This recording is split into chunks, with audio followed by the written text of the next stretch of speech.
Welcome back, everyone, to HTF Bets, your live Thursday show here at Hitting the Field Network. We saw last week, we had some really good picks. We had some really bad beats. We had a great weekend, a blowout weekend of NFL football. We had some great college basketball, had some great professional sports. We're going to dive into all of that again this week. This is HTF Bets, and it starts right now.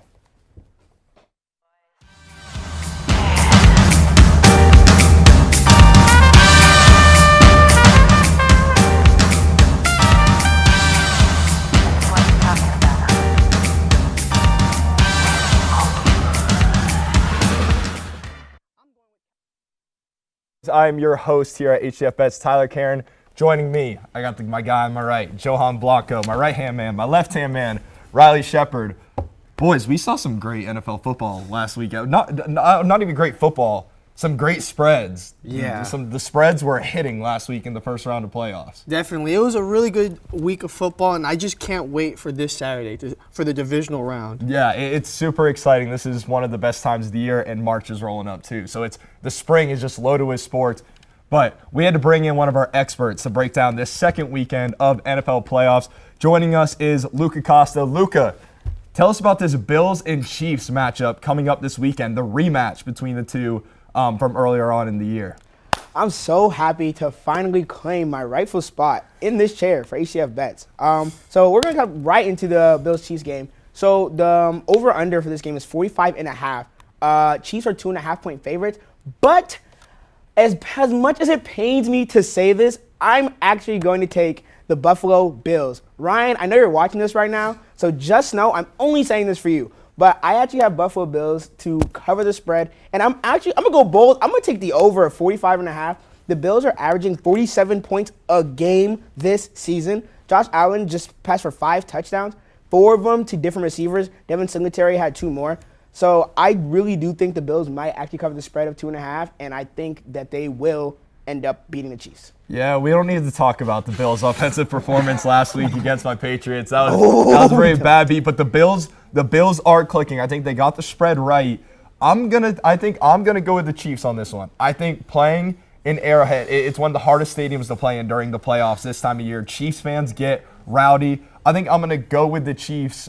Spread-wise, both teams. The Bills come into this game 10-6-2 against the spread. The Chiefs are at 9-9, so there's no major advantage to either side. I think Chiefs get above 500 against the spread this season. You know, I agree with pretty much everything Lucas said. I mean, no offense to your Patriots, but the Bills made them look like a JV team out there. That was one of the most dominant performances I've ever seen in an NFL playoff game. Not punting a single time. The only time they didn't score was their last time with the ball when they just went into victory formation. I think the star quarterbacks are going to come to play. This is going to be a shootout. That 50, I think it's 54.5 spread it was set at. That seems really high, but not when you have Patrick Mahomes and Josh Allen as the 2 quarterbacks. I think whoever wins this game has a really good shot to make it to the Super Bowl, and this is going to be the game to watch this weekend, absolutely. Yeah, well, I'll tell you what, these aren't going to be the AFC representatives, neither of these teams in the Super Bowl. We're going to dive into that later. Whoa. Just a little sneak peek. We're going to dive in a little bit later. I'm glad the Neither of these teams will win the AFC, and I'll tell you why in just a little bit. Johan, you have any closing comments about the Chiefs and the Bills matchup this weekend? Well, you're wrong about they're not going to the Super Bowl, but the only thing is that the Chiefs, from the 4 of the last 5 games, the Chiefs have allowed over 21 points. So if they're going to beat the Buffalo Bills this weekend, they're going to have to, bring them down at least 3 touchdowns, which is going to be hard because after the performance last week, Josh Allen is on a roll. So and let's just, and Luka mentioned earlier, 5 different receivers, 5 touchdowns of 4 different receivers. Let's give a little shout out to Gabe Davis, Yes, sir. UCF alum, bringing in a receiving touchdown. Great to see some UCF stars shining in the playoffs. All right, we're going to transition now. My game of the week. So you know where we're going. We're going to college basketball. I'm a big ACC guy from my relationship with college basketball growing up. I grew up watching Carolina basketball, the Carolina-Duke matchups. I was a big ACC guy. Last year, Big Ten took over. But I have a new favorite this season, and that is SEC basketball. We've seen some of the best games come from the Southeastern Conference. I'm looking on Saturday. We got Kentucky traveling to Auburn to take on. Auburn's listed at number 2 in the country. There is no official spread out right now. However, just based off the ridiculous amount of college basketball that I watch every week. I set it at 3.5 in Auburn's favor. Over/under set at 153.5. Kentucky, again, they come in against the spread this season, 9-9, 50%. So it's a pick 'em at that point. Auburn, they are doing a little bit better. 13-4, 76.5% against the spread this season. I'm taking Auburn. If it is anywhere near that 13.5 points, I'm joining with Jabari Smith, with Walker Kessler, and with that Auburn group at home versus Kentucky. I mean, we have SEC co-players of the week, Jabari Smith and Ty Washington, two of the hottest players, two of the hottest teams in college basketball as of late. I love Jabari Smith's game. I'm glad you mentioned him. His game is very, I mean, I've never seen somebody like it. 6'11", can handle the rock, has a smooth jumper from beyond the arc. His name is Kevin Durant. Yeah, I was saying, sounds like KD to me. That's a long comparison. It's a long comparison. And Kevin Durant is a fair comparison, but he has a little bit of Giannis in him too, the way he can take the ball coast to coast off a defensive board. Well, listen, he's not projected number 1 for no reason. Yeah, right, absolutely. He's climbed.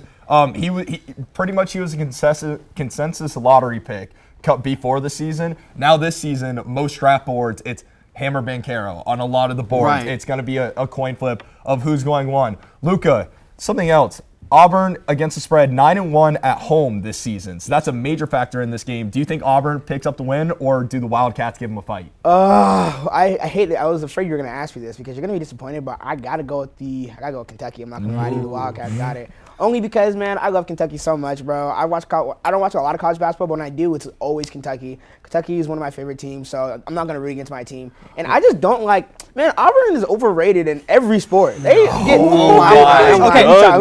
we chill. Whoa. I'm Hold on. I said add some fuel to the fire. Now I'm joking, but Auburn is really good at basketball this year. But I'm gonna give the Wildcats the edge this time. Well, if Kentucky wants to win, they're gonna have to take advantage on the boards. Listen, they have Oscar Tshiebwe, who is leading the SEC in rebounds. If they really want to pull off the upset, it's the rebounding department that they're gonna have to take advantage of. Yeah, and they looked great last night they've looked great on the defensive end as of recently. They barely snuck away with that win against Texas A&M last night after trailing at the half. But what really impressed me is on the defensive end of the ball. I mean, they held Texas A&M to 5% from three. I think they shot 1 for 22. It was something really bad. But I mean, Kentucky. I'm gonna have to agree with Luka. Kentucky has looked great as of late. I picked them last week to beat Tennessee, and they rolled through them 102-79. Yeah.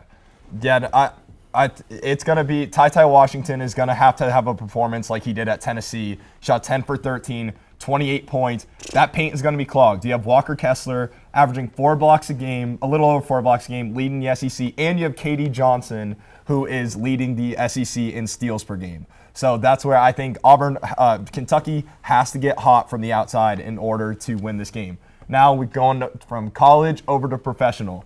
We have some big names here in this Lakers versus Heat matchup coming on later this weekend. Riley, tell us about the game. This is a very intriguing matchup for a lot of different reasons. Miami has been able to work their way into the number 1 seed in the East, tied with the Bulls, and they've had nearly every player sidelined with COVID or injury. They just got Bam Adebayo back 2 games ago, and he looks like he hasn't missed a step. The one thing with the Heat that I really want to see how they implement Omar Yurtseven into the lineup. He hasn't played a minute the last 2 games, and he's looked like he could make All-NBA, All-Rookie first team. He's looked great. I really want to see him into the rotation more. The Lakers have really struggled. I mean, without Anthony Davis, and they've been very inconsistent. We've been hearing rumors, are they going to fire Frank Vogel? So this is an intriguing matchup. I'm going to take the Heat on this. They've been very hot, but I'd love to hear your guys' opinion as well. Yeah, I'm going to go over Luka because I think I heard that you might be a little bit on the Heat side in this one too. Yeah, I'm not going to lie to you. If you've watched any basketball in the last week and a half, you'd be an absolute moron to put any money on the Los Angeles Lakers. Los Angeles Lakers, they had a good showing last night against the Pacers, which is a game I was actually watching live. But they had a good showing against the Pacers, but that's not saying much. Pacers don't have Miles Turner. Karis LeVert isn't the same player he is anymore. Sabonis is still good, but it's the Pacers. And I don't think the Lakers are going to come out here and do anything against the Miami Heat team with Jimmy Butler, with Bam. They're just that good on defense, and they're just one of the teams to beat this year. Too bad they're not better than the Bulls. But, I'm just saying. You gotta make your I gotta get the Bulls in there. But, well, I tell you, Lakers are 1-4 in their last 5. They're 3-2 against the spread. And I think the Heat are going to be a heavy favorite. So if that spread creeps up towards 10, that might be where you want to take on that Lakers spread. I think they can cover. Now, we opened segment 1 with some football. We're going to close it off with some football for the first time on HTF Bets. I think we didn't talk about it all last semester either. No, this is the first time this talking. is a first on bets. First on bets. Johan, tell us about the matchup. Guys, Serie A football. Juventus at Milan at San Siro. This is a big matchup for the league. Now, Juventus is having a terrible season. For their standards, they're placed 5th, and this is their first season without Cristiano Ronaldo. So they're having an identity crisis, and they just lost their best player in Federico Chiesa due to a torn ACL. If they want to win against Milan, who's number 2 in the league right now, Moise Kean, Paulo Dybala, and Weston McKennie have to really step up. But let's be honest, it's Milan. Milan's doing amazing right now. They have a 4-2-3-1 formation, and that helps them set up Zlatan Ibrahimovic, who has been a god this season. At 40 years old, he's leading the team with 8 goals this season. And watch out for Tammy Abraham, man. He might have a big game this Saturday. This Sunday. I really like this matchup too. I mean, you touched on how much Juventus has struggled this season. They're placed 5th right now, and they've looked really good as of late, but they've been playing a lot of bottom tier teams compared to Milan, who just dropped a game against Spezia that they should have won, which would have put them first in the standings. I think the formations is really going to cause an issue for Juventus. My prediction for the score is going to be 3-1. I expect Ibrahimovic to find the back of the net. I expect him to score, like you said. He's been dominating this season, and this is going to really prove if Juventus is a good team or if they're just going to continue to fall down the standings. Yeah, and I want to add on to that real quick if you don't mind. Yeah, go ahead. So you guys might not know this, but soccer is actually my main sport. I played it competitively for a long time. So hearing us talk soccer on HTF Bets makes me that much happier. So I'm going to agree with Johan and Riley on this one. I don't think there's any way Juventus come out with the win. I think the score is going to be 2-0 to Milan. They're at the San Siro. The only thing I can see stopping Milan is that they're weak. They don't have Yannick Kessie because of the African Cup of Nations, and Franco Tomori is also injured. But their star left back, Teo Hernandez, who is the best left back in the world. Kiki, you're watching. I know you're going to be happy I said that. Teo Hernandez is the best left back in the world. He can do it all. He can go forward. He can come back. So I think that's going to it's going to put Milan to the win.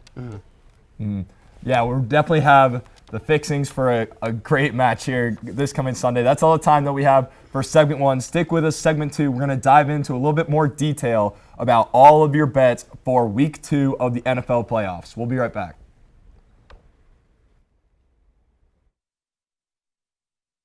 New York Giants fan, and I want my first pick of the week to be my team. I see an upset for the New York Giants this Sunday. Bet your entire savings, and I'm telling you right now, they're gonna win. I don't care what you say. It's gonna happen.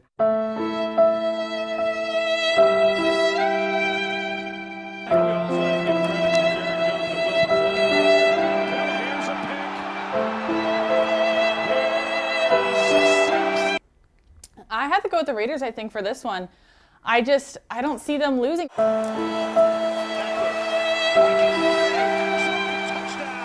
Welcome back. It is now time for our primetime picks of the week, the best segment. I'm currently doing awful, standing at 16-10, Oklahoma State and Texas. I'm going Texas 35-27.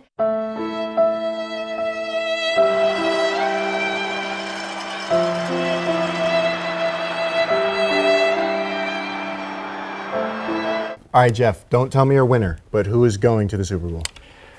The New England Patriots. Oh my God. And the Tampa Bay Buccaneers. God. The NFL is gonna make it happen.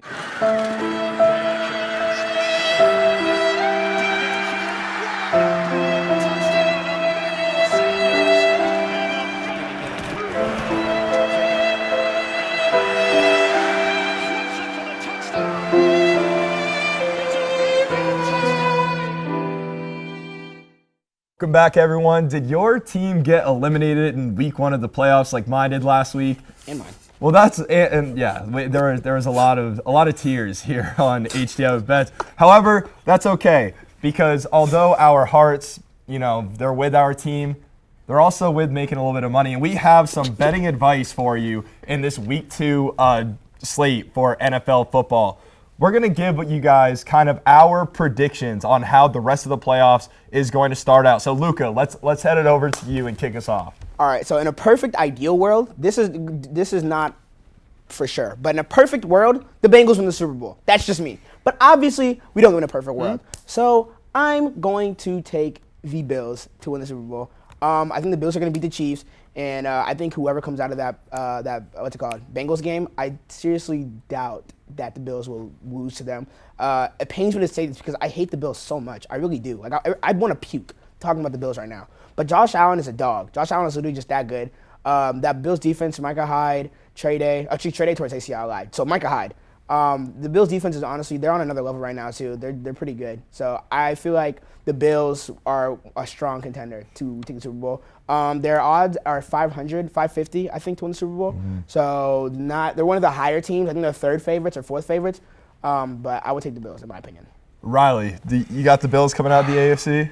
I have the Bills coming out of the AFC. I really like those odds at 550. Their defense it's been at the top of the league for a reason.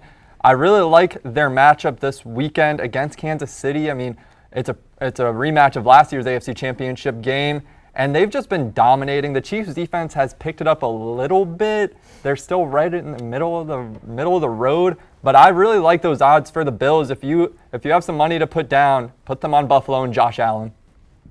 Yeah, don't do that. Because I tell you what, I told you earlier, the Bills and the Chiefs, neither of them are going to represent the AFC in the Super Bowl. But the Chiefs are going to beat the Bills. Luca, I like what you are onto here with the Bengals. And as a guy, I'm a low price, a big reward guy when it comes to betting. Every week, especially when it comes to playoffs, I'll always throw in that $10 bet that has the opportunity to win you hundreds of dollars. And I'm going to take the Bengals here. Yes, sir! Yes, sir! Here's what's going to happen. The Chiefs will beat the Bills, and then Cincinnati is going to go on. Cincinnati is going to go on to win the AFC. Coming out of the NFC, it's going to end up being the Packers and the Bucks in the NFC Championship. If the Packers beat the Bucks, they go on to beat the Bengals in the Super Bowl. If the Bucks beat the Packers, that's where the Bengals come out victorious and will be our next Super Bowl champions. And I am taking those. Okay. The odds are kind of over from plus 1,300 to plus 1,800, depending on what site you're on. I'm taking those odds. It's too much of a spread for too good of a team. And Tyler, you know who's going to carry them? Joe Brrr. That's who's going to carry the Bengals. Baby. No, and the Bengals odds are, plus 1,200 on MGM. That's something. If you have a couple of dollars to throw down on a Cinderella team in the playoffs, it would be Cincinnati. I agree with that. Johan doesn't like this whole Bengals thing we got going on. He's not one for the Tigers. He's not going Tigers. All right. Oh my gosh. Okay, so listen. In the NFC, I got the Packers beating the Niners. I have the Rams beating the Bucks, and then I have the Rams going to the Super Bowl. They're not winning it because I have the Chiefs going all the way and winning. No. Yes. I have them beating the Bills, and then I have them beating whoever. It doesn't matter who it is. If they play Tennessee, they're going to beat Tennessee. I know that for a fact. It'll be tougher. I could see in an ideal world, I can see Cincinnati going to the Super Bowl, but I think the Chiefs' offense is just too overpowering for them. Okay, so you had, tell me again, what was your final? It was Chiefs-Packers? No, Chiefs and Rams. Chiefs-Rams. And Chiefs are going all the way. And Chiefs are going to win it. Riley, what was yours? I'm gonna say Bills-Packers.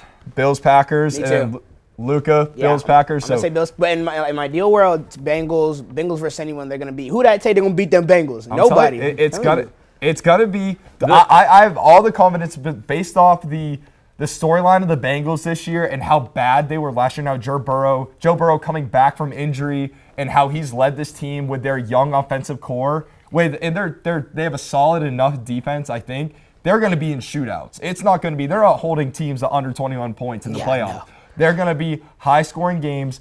The Bengals are going to get through to play in the Super Bowl led by Joe Burrow. If they play the Packers, they're going to lose. Joe Burrow's going to have to wait. If they go up against Tom Brady in the Bucs, this is how Brady, he doesn't end his career this year, but he's going to. He won the Super Bowl last year. He's going to make it this year and not win. He's going to be back next year, and he's going to win the Super Bowl next year, and then it's going to be a career for Tom Brady. This is the same pattern that we saw a couple years ago with the Patriots, where they beat the Rams in 19, lost to the Eagles, and they beat the Falcons before that. So I went reverse there. But it's going to be that same pattern. Lost to the Eagles, by the way. Eagles. Eagles. Yeah, so again, we're all over the place here. You at home watching, you get to choose. Who do you trust the most out of the HTF Bets host and co-host and our special guest, Luka? Luka always feels strongly about his opinions, but come on now. I'm on the same wavelength with him with the Bengals. No. I'm riding with Joe Burrow all the way. That's all the time that we have for segment 2. Stick with us for segment 3, and then Johan's taking over. We got a big weekend of UFC coming up, and we'll be right back to it, so stay with us.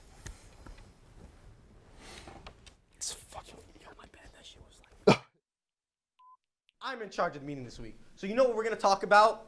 Basketball. No idea. The second thing we're going to talk about this week is basketball. Okay? And the third and last thing we're going to talk about is basketball. No. Yeah. God. Yeah. It's ridiculous. I want to quit. Can I quit? Take that. Look at the screen.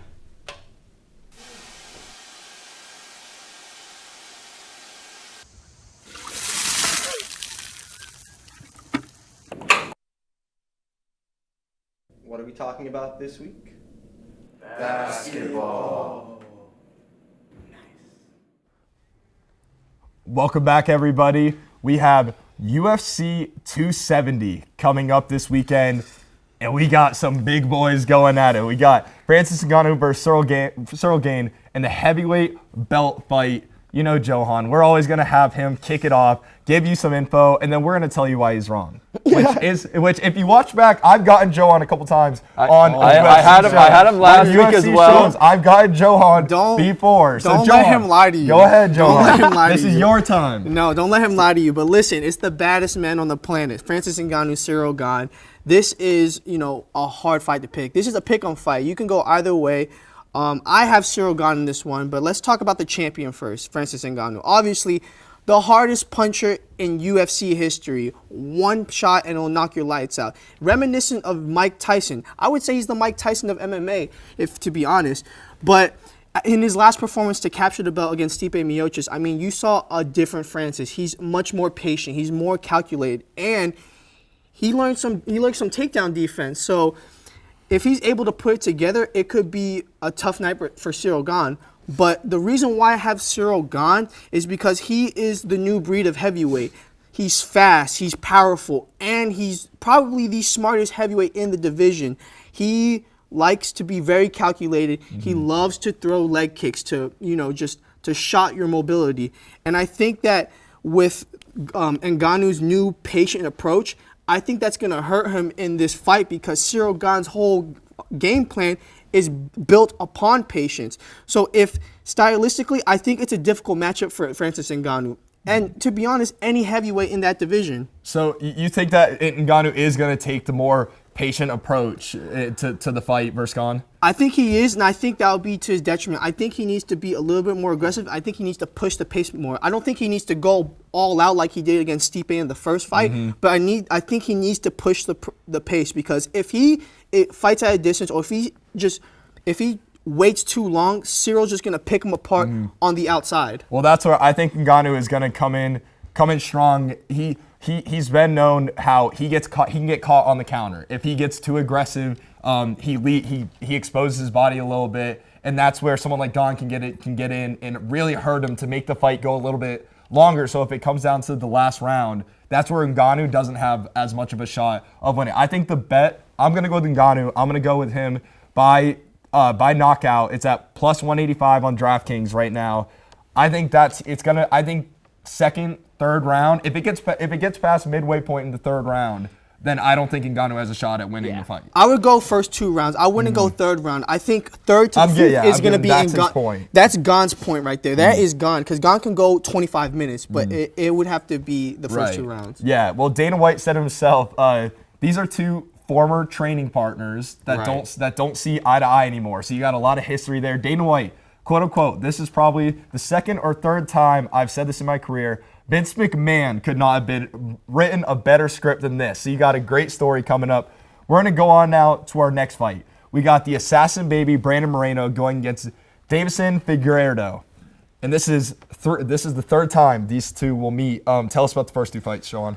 Well, the first fight was a draw, and the reason why it was a draw is because Deiveson Figueiredo got a point deducted, I believe, in the 3rd or 4th round. And then the second fight, Brandon Moreno captured the UFC flyweight belt against Deiveson Figueiredo with a rear naked choke. And in that fight, he made major adjustments. He was more patient. He didn't throw as many flurries. He was very calculated with the way he fought. And I think that it's going to still be a pick'em fight. This one's really close as well because Deiveson Figueiredo brought in Henry Cejudo, who was Brandon Moreno's old training partner and the greatest flyweight of all time, to his camp. And I think what he knows about Brandon Moreno will help in this 3rd fight. And conditioning has always been a problem with Deiveson Figueiredo, but as of recently, he's been looking shredded, and I think that his conditioning might be on point, but I still have Brandon Moreno in this bout. And do you have this going the distance, or? I don't know. I like it. I like it going the distance. I'm not going to lie. I think it's going to go 25 minutes. I agree. In Moreno's last 7 fights, 5 of them have gone the distance and been decided. Also, an interesting bet a little, win a lot. A draw on DraftKings, which I think it's the 3rd time these 2 are meeting. One of them is going to win, but throw a little bit on a draw, plus 5,000 on DraftKings right now. That's somewhere you can make a lot of money. Somewhere else you can make a lot of money is on your surefire bet of the week. I started lousy last week. We're going to let Luka kick off this segment this time. So Luka, what is your surefire bet of the week? I just want you guys to know, Tyler keeps kicking it to me first because he knows my opinion is the best. That's all I got to say. We're just we treat our guests well here on HTF Bets. Before I was really interrupted by Tyler, Liverpool plays Crystal Palace this week. Even though Liverpool is probably not going to have their 2 star players in Sadio Mane and Mohamed Salah due to the African Cup of Nations, which if you are not watching, you need to be watching that. It's great soccer. I still think Liverpool is going to come away with the win. Crystal Palace is dog. They're really bad. Liverpool's pretty good, though. Riley? Rams at Tampa Bay. The over-under is set at 48.5. These teams match up in Week 4, combined for 58. Matt Stafford and Brady are going to come to play. Bucs O-line does need to protect Brady. They gave up 4 sacks last week, but that over-under is at 48.5. I'm setting the over. This is going to be a shootout from start to finish. He's a scratch better. He's just going to take the over every time. Yeah. Is your seat hot right now, Riley? Is your seat hot? Oh, my gosh. I'm actually not going with the fight. I'm going with football, soccer. Whoa. Soccer. I am going with Arsenal and Burnley. It's at the Emirates. I'm going to go with Arsenal in this one, Luka. I have to make some money, so I'm going to go with your team. Yes, sir. There you go. I guess this is Luka's show now. He's really taking over this episode. Come on now. I'm the main personality. I'm going to end it off. I'm going to pick up my first win of the season in Surefire Bets of the Weeks. I'm going to stick with college basketball. Betting on college basketball, it's difficult to do, but I'm going to stick with it. That's where I like to consider myself an expert. I'm going to go Stanford. They're going up against top 5 ranked. I think they're at number 3, going against Arizona tonight. Arizona is favored by 11.5. I'm going with Stanford at home. They are undefeated, 9-0 at home this season. I think this will be Arizona's first true test on the road this season. They've actually only played 3 away games this whole season. They were supposed to play at UCLA. That got canceled. At USC, that got canceled. And at Arizona State. All those 3 Pac-12 matchups got canceled. We don't really know how Arizona plays on the road, so I'm going to go with Stanford to cover plus 11.5 at the Maples Pavilion. That's all the time that we have for this episode of HTF Bets. It's been a great 2 weeks here so far. We can't wait to see how these bets pan out. We hope you're taking our advice. We're hoping to put a little extra money in your pocket. So thank you all for tuning in. We'll see you next week.